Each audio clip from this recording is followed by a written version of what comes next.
এবার কারাগার থেকে সোয়েটার হারানোর অভিযোগ করলেন সাবেক তথ্য প্রযুক্তি প্রতিমন্ত্রী জুনায়েদ আহমেদ পলক। কাঠগড়ায় দাঁড়িয়ে আইনজীবীদের কাছে এ অভিযোগ করেন তিনি। তবে তার এ অভিযোগ ভিত্তিহীন ও বানোয়াট বলে জানিয়েছেন কাশিমপুর হাই সিকিউরিটি কারাগারের জ্যেষ্ঠ কারা তত্ত্বাবধায়ক আব্দুল্লাহ আল মামুন।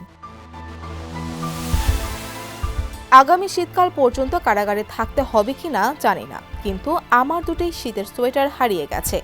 যদি সে পর্যন্ত থাকতে হয় তাহলে আবার সোয়েটার জোগাড় করে নিতে হবে। আইনজীবীর উদ্দেশ্যে তিনি এ কথা বলেন। বিভিন্ন হত্যা মামলায় আজ সোমবার সাবেক আইনমন্ত্রী আনিসুল হক, আওয়ামী লীগ নেতা আমির হোসেন আমু, শাহজাহান খান, কামাল আহমেদ মজুমদার, জুনায়েদ আহমেদ পলক, তুরিন আফরোজকে গ্রেপ্তার দেখানো হয়েছে।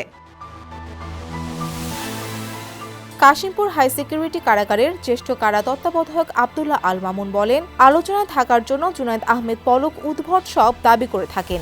এই সোয়েটার হারিয়ে যাওয়ার তথ্য এমনই একটি উদ্ভট দাবি। কারাগার থেকে কোনো বন্দির জিনিসপত্র হারানোর সুযোগ নেই।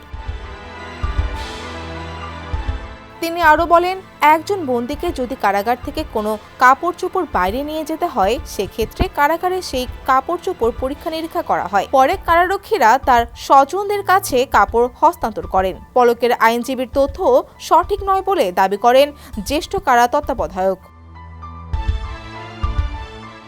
এ ব্যাপারে ঢাকার মহানগর দায়রা জজ আদালতের প্রধান পাবলিক প্রসিকিউটর ওমর ফারুক ফারুকী গণমাধ্যমকে বলেন, জুনায়েদ আহমেদ পলক, শাহজাহান খানরা প্রশাসন ও বিচার ব্যবস্থাকে বিতর্কিত করছেন। বিতর্কিত করার জন্যই তারা রাজাকার শব্দ উচ্চারণ করেছেন। পলক বলছেন, কারাগার থেকে সোয়েটার চুরি হয়ে গেছে।